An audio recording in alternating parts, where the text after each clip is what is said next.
नमस्कार, मैं जनता शिवम गौतम। और जिस तरीके से बॉलीवुड यानी कि माया नगरी के माल के मायाजाल का खुलासा हो रहा है, वो उसमें बड़े नामों का खुलासा भी होने लगा है।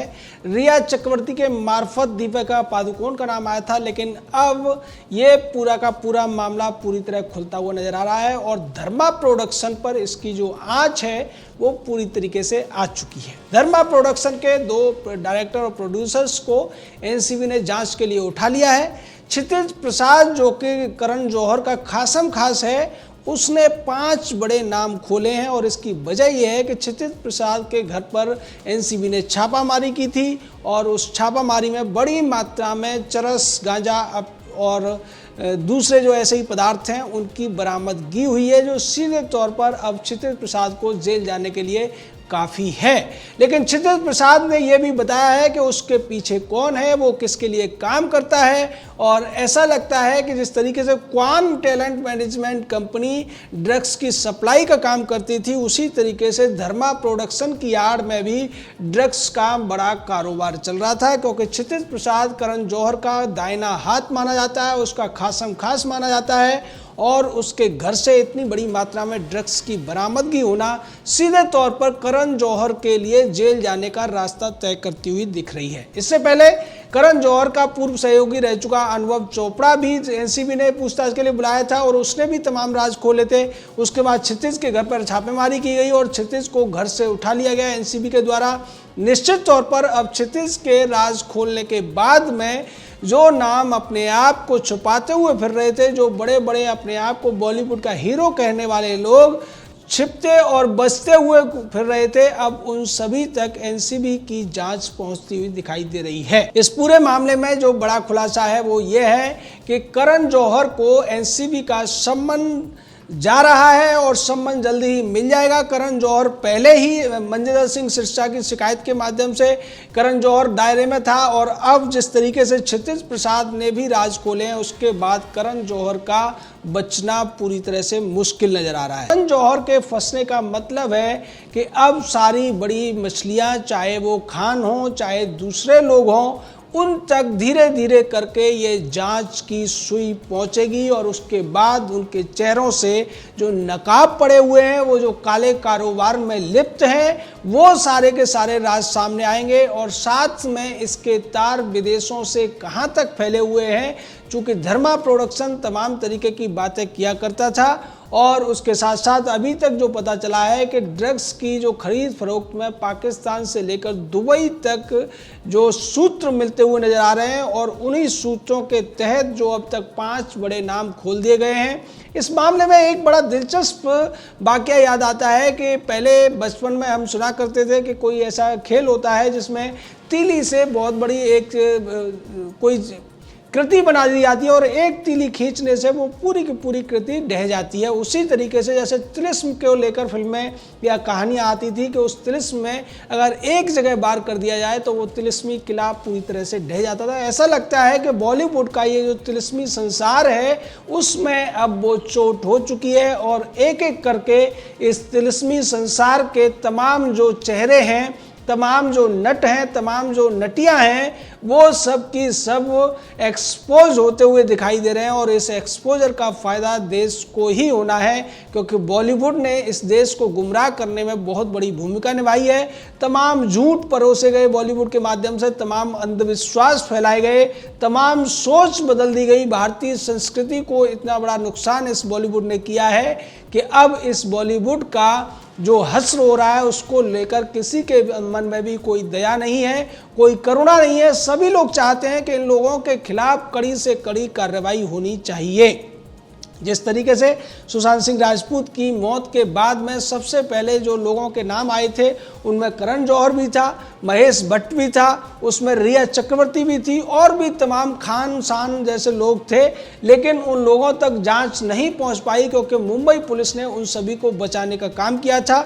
उसके बाद में बिहार पुलिस में सुशांत सिंह राजपूत के पिता ने केस किया और उस केस के बाद में जांच शुरू हुई तो उसका भी विरोध हुआ। उसका विरोध करने वालों में भी वही लोग थे जो कहीं ना कहीं इस मामले में लिप्त थे। लेकिन उसके बाद में ईडी ने जांच की और ईडी की जांच में पता चला कि इस सब के पीछे सबसे बड़ा जो हाथ है वो ड्रग्स का है। और ये जो ड्रग रैकेट है मुंबई में किस तरीके से फैला हुआ है, कितने ज़्यादा अंदर तक फैला हुआ है, इसका भी खुलासा ईडी ने जब जांच को एनसीबी को दिया तो एनसीबी ने लगाया। और उसके बाद में जैसा कि शुरुआत में रिया चक्रवर्ती सबसे पहले दायरे में थी, उसके बाद उसके भाई से पूछताछ होती है, तमाम जो कर्मचारी थे उनसे पूछताछ होती है, उन्होंने 10-15 नाम लिए। उसके बाद में जिन लोगों से और पूछताछ हुई उन्होंने फिर 5-5, 10-10 नाम लिए। उसके बाद ये जो दायरा है बढ़ते बढ़ते अब इतना आगे जा रहा है, जैसा हमने आपको कहा था कि हर नया आदमी जांच में कम से कम 5 से 10 बड़े नामों को ले रहा है। इसका मतलब ये है कि अब इस नशे के मायाजाल में, चरस के जो पूरा का पूरा खेल है, उससे कोई बच नहीं पाएगा। लेकिन यहाँ गौर करने वाली बात यह है कि अभी तक आप तमाम चैनलों पर, तमाम जो अखबार वगैरह हैं, वेबसाइट हैं, उसमें इन ड्रग्स का जो नाम सुनते हैं वो अंग्रेजी में बताया जाता है। इससे आपको उतना ज़्यादा नहीं समझ में आता। और जैसे कि रिया चक्रवर्ती हैश बोलती है या फिर वो बीट बोलती है या कैनेबी बोलती है, मारिजुआना बोलती है, जबकि आम भाषा में ये भांग, गांजा और चरस जैसी चीज़ें हैं। या फिर गांजे का जो अर्क है जिसे CBD ऑयल बोलते हैं। और वही बात करती हुई दीपिका पादुकोण दिखाई देती है, वही सब काम करता हुआ करण जौहर भी दिखाई देता है। करण जौहर के इस खासम खास व्यक्ति के घर से भी गांजा, भांग या जो भांग का जो तेल होता है, CBD ऑयल और चरस, जिसको कि प्यार से लोग माल भी बोलते हैं, हसीस भी बोलते हैं, या फिर आम भाषा में इसको सुल्फा और चरस बोला जाता है। दीपिका को माल बहुत पसंद है, उसको माल की इतनी ज़्यादा तलब रहती है कि वो बार बार पूछती है, उसके लिए व्याकुल हो जाती है। और करण जौहर माल का बड़ा सप्लायर है, ऐसा इस जांच से अब तक खुलासा होता हुआ दिखाई दे रहा है। यानी करण जौहर का असली काम फिल्में बनाना नहीं बल्कि चरस की सप्लाई करना, चरस का व्यापार करना है। और चरस के इन व्यापारियों को निश्चित तौर पर जेल में होना चाहिए। जो अभी ये अय्याशी करते हुए गोवा या मुंबई में घूम रहे हैं, अब इनका जो ठिकाना है वो जेल बनने वाला है, ये लगभग तय हो चुका है। क्योंकि रिया चक्रवर्ती भी पहले मानकर चल रही थी कि वो बड़े वकील को खरीद लेगी तो बच जाएगी, लेकिन ऐसा नहीं हुआ।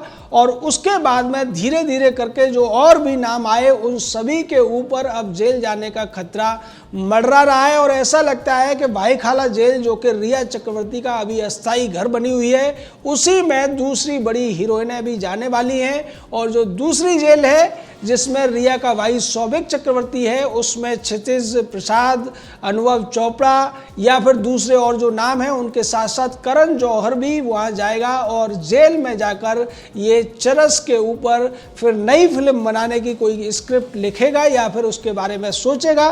क्योंकि ये व्यक्ति बहुत ज़्यादा बातें करता है, कॉफ़ी के ऊपर तमाम सवाल पूछा करता था, लेकिन आज जब इसके 2 खासम खास लोगों को जांच के लिए एनसीबी ने पकड़ा हुआ है तो ये सवालों से बचता फिर रहा है। आज करण जौहर कोई भी जवाब नहीं दे रहा है, बल्कि इसको डर ये सता रहा है कि वो किस हद तक उसके इन्वॉल्वमेंट को खोल देंगे, किस हद तक उसके राज उजागर करेंगे और कौन कौन सी पार्टियों का जिक्र उसके 2 साथी करेंगे, जिसकी वजह से तमाम बॉलीवुड के जो एक्टर एक्ट्रेसेस हैं उनकी नींद उड़ी हुई है, दिन का चैन उड़ा हुआ है। और जो गाने बनते थे, कभी मुझे नींद ना आए, मुझे चैन ना आए, वो गाने अब इन सभी एक्टर्स एक्ट्रेसेस के ऊपर लागू हो रहे हैं और उन्हें पुराने गाने याद आ रहे हैं, पुरानी फिल्में याद आ रही हैं। और उनके बाद में वो ये सोच नहीं पा रहे कि वो कैसे इससे बचेंगे, क्योंकि फिल्मों में तो वही सब कुछ दिखता है जो डायरेक्टर चाहता है, प्रोड्यूसर चाहता है, लेकिन असल ज़िंदगी में जो कुछ होता है वहाँ कर्मों का फल मिलता है। जैसा कर्म करोगे वैसा फल मिलना निश्चित है, अगर व्यवस्था दुरुस्त है तो।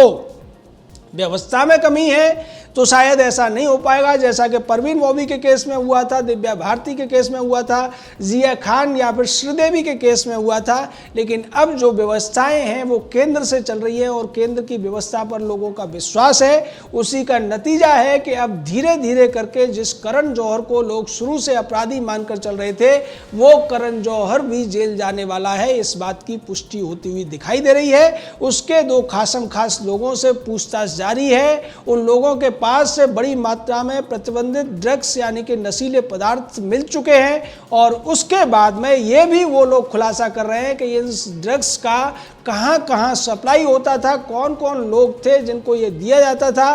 करण जौहर को कहा जाता है कि वो बड़ी बड़ी पार्टियां करता है, इन पार्टियों में तमाम वो लोग आते हैं जिनके नाम ए से लेकर जेड तक हैं और धीरे धीरे कर कर ए से लेकर जेड तक नाम वाले इन नट और नटियों की जो सामत है वो आती जा रही है। मनजिंदर सिंह सिरसा ने भी इस पर बयान दिया और उन्होंने कहा कि उड़ता पंजाब फिल्म बनाने वाले उड़ता बॉलीवुड के लोग अब छिपता बॉलीवुड दिखाई दे रहा है। बॉलीवुड के तमाम जो सूरमा बड़ी बड़ी बातें किया करते थे, हर मुद्दे पर अपनी राय देते थे, चाहे उसकी जानकारी होती थी या नहीं होती थी। ऐसा मैं इसलिए कह रहा हूं कि ज्यादातर बॉलीवुड में काम करने वाले जो एक्टर या एक्ट्रेसेस होते हैं वो पढ़े लिखे नहीं होते हैं। कुछ इक्का दुक्का को छोड़ दें तो बाकी के सब अंडर ग्रेजुएट हैं और ऐसी स्थिति में भी ये लोग हर बात के ऊपर अपनी राय रख देते थे, पूरे देश पर अपनी राय थोपते थे। उसी तरीके से जैसे कि संसद में जया भादुड़ी ने जब सवाल उठाया था रवि किशन ने एनसीबी की जांच को लेकर और मादक पदार्थों के सेवन को लेकर, तब उस पर रवि किशन को उस जिस थाली में खाते हैं उसी में छेद करने वाला बता दिया था। उसी थाली गैंग की सरगना जया बच्चन अब इन सभी खुलासों पर कुछ नहीं बोल रही है। जया बच्चन का करण जौहर से बेहद अच्छा रिश्ता है, बच्चन परिवार की बहुत घनिष्ठता है। अब करण जौहर जब मुंह खोलेगा तो वो किस किस को लपेटेगा, ये देखने वाली बात है। जय हिंद, जय भारत।